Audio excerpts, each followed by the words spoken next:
Hopefully this thing don't be there. But today we have our guest, J.J. Winston. Hello. Do tell the folks about yourself, why you penned this book, in the backdrop of what is your story about. Okay, my name is J.J. Winston, and I am the former client rights officer at the Cuyahoga County Alcohol, Drug, and Mental Health Board, where I proudly served as the client rights officer, where I represented many individuals as well as their families who are living with behavioral health issues. And in my role there, I've noticed that there was a lot of stigma around mental health, particularly within the African American family. And what I wanted to do was write a fiction story to help raise awareness about mental health, trauma, some of the issues associated with behavioral health, and a family and what we deal with as a family. And what I wanted to do was also make my characters professionals because a lot of people are living with issues. They got a lot of things going on in their life. And we don't look at them the same, and people are afraid to get assistance, particularly when they're professionals, because they're afraid that, it's going to ruin their career. So I really wanted to write a very compelling story that was both entertaining as well as educational so that I can help get people to start getting treatment and to understand how trauma plays a role in behavioral health issues. Thank you. And like I said, I hadn't read your book, but I from the synopsis.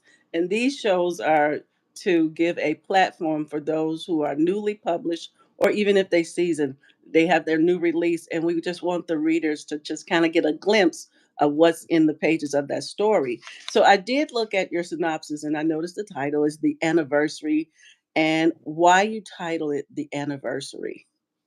Because a lot of times people are living with anniversaries. When we think of the word anniversary, we often think of good things. We think of wedding anniversaries, work anniversaries, but there are also anniversaries that, are reminders of things that are bad for us, such as an example would be 9/11. September 11th was just a day until 9/11 happened. And now every year we do something for the anniversary. A lot of times people are living with personal anniversaries of things that are traumatic that happened in their life. And we don't know that. If you didn't tell us, we don't know. That's so So true.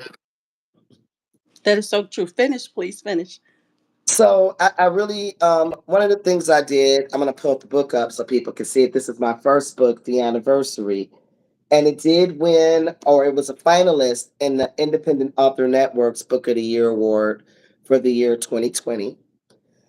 I always have chessboards on my book covers, and my book covers are original pieces of art that are hanging in my house. I love art, as you can see behind me. I have a really nice piece. I just really like art. I used to work in an art gallery when I was in college.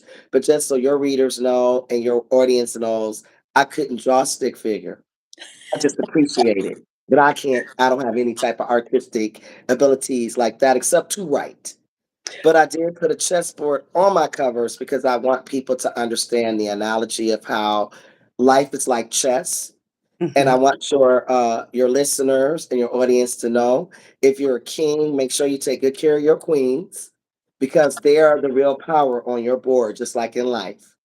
I love it. So, since you went there, the book cover, I saw that the book cover it gave you a gloom, confusion type thing. So, how important was it for you to depict a book cover to depict the story, what's in the pages of your story? Well, I wanted people to really stop and maybe look and try to figure out what's going on. But my main character, he's pondering and he's looking over the Mm. chessboard. You're pondering your life. We all do that. Hmm. If your kids don't know how to play chess, teach them. It'll make them go far in life.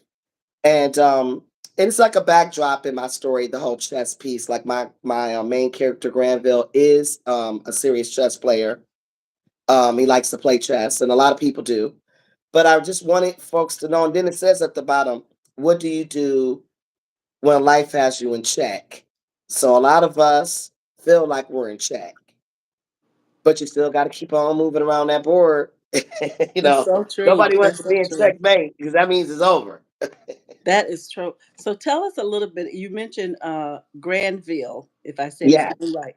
So tell us a little bit about the character Granville and also Juliet, his wife, yeah, correct? Tell that's us right. about that couple. Okay, they're a professional couple who live here in the beautiful northeast shores of Lake Erie, where I live, Cleveland, Ohio. And they're having a wonderful marriage, a wonderful life.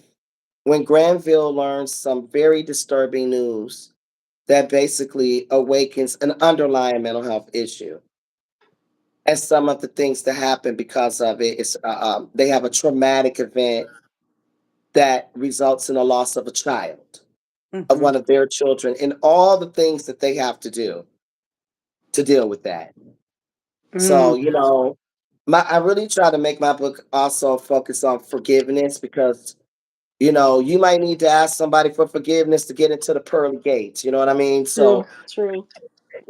That's true. when you're married, I really wanted people to be able to have a good book discussion because I love book clubs. So if you're readers, pick my book. I'd be happy to show up at your book club virtually if you don't live in Cleveland or close by.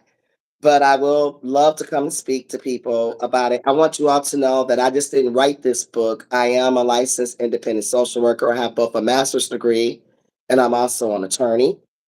And presently, I work in family court, but I did work at the Adams Board for 19 years. Now I work for family court for the Honorable Tanya R. Jones, who's the first African American elected judge in the history of our court here in Cleveland. She was elected in 2017, and I am a magistrate judge.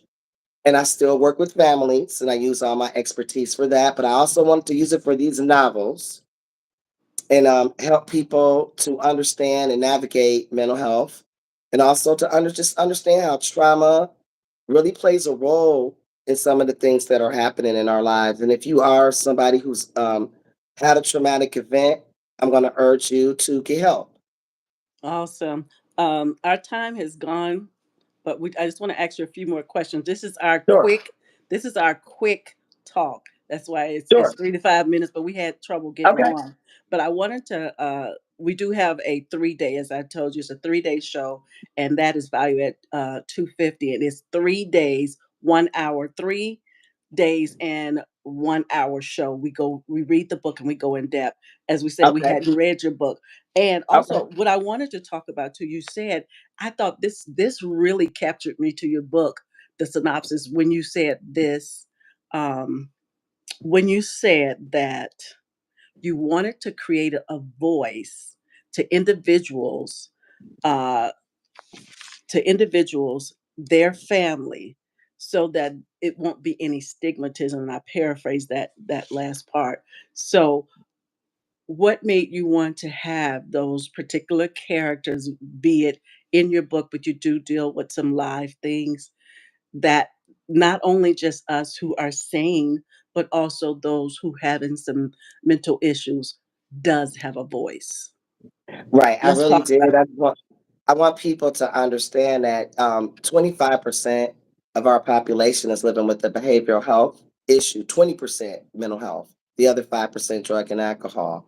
So that means if you don't have a mental health issue, you have somebody in your family who does, you have a community member who does, a sorority sister, somebody who is close to you. We all do.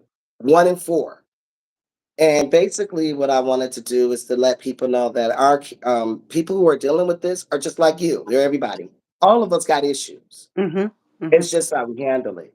Something that could be a scrape that you can put a band aid on. If you clean it properly, it'll heal. Can turn into gangrene if you don't clean it properly and you let it fester. That's how mental health is. Mm. That's a great depiction of it. So what do you want those readers there was like 11 people on at the time, and I don't know how to gauge those up there, but those who were listening and those who was here at the moment, do share, swipe and share. Again, JJ Winston. She have 3 books. This is a That this series. is the Show first, the books. That's the first the one. anniversary. The second book is The Commemoration. And this is my newest book, The Revelation. It was just released in April. It is a series. It completes the story. And then I also have a workbook. So if you have a book club, it has reading questions for your book club, but it also has a lot of information to help people navigate the mental health system. So beautiful. Just beautiful. So, like I said, if you want to come back again and do the full show, that's on you. I just I wanted you will, to and I'm get going the to try. I information. got to make some money so people buy my books. I don't have any money so that I can participate Thank you in the so much. program like I like to help We me can work out. out we can work out something. We can work out something. So I got you. We can work out Okay, something. I But I appreciate you. This has definitely been an honor. you are Thank so you for welcome. having Same me. here. Same here. Where can the folks reach you and what platforms are you on? I am on Instagram, Facebook, Novelist J.J. Winston. You can find me there. I have a website, www.novelistjjwinston.com. And also, my books are on Amazon. But if you get in touch with me on my website, you can join my newsletter. I do a free newsletter every month that gives information, help people in the community. And also, if you buy my books through my website, I will personally sign them and autograph them for you the way you want. So, Awesome. Awesome. Last thing, what is your takeaway? What do you want the folks, the readers, those who listen to this? What is your takeaway? I just want people to understand that we all have issues. We are all human. We're all fallible. We all fall down, but you know what we do? We get back up. Yes. Yes. Thank you so much. And I look forward to more. And I'm definitely looking into those three books. I love series. You have an Thank amazing you. evening. And thanks for showing up for you. All right, always. Have a wonderful day. Thank You too you. as well. And you just All hit that righty. X that will take you All right. down. Thank you guys. Again, that's JJ Winston. Uh, we thank her for being here and for sharing her story. You guys, if you'd like to be on our chat, do inbox me or get me here or leave a comment. And I am Ellen Sutter of ESP Presents and ESP Book Chats, where we bring page turners your way. And we have another guest that we will see, and that is Nick Austin. And she has a company, Korup and Company, and she's going to talk about her journals. So that will be on the 30th. You guys have an amazing night. Thank you guys for watching, and I will title this afterwards. Bye bye.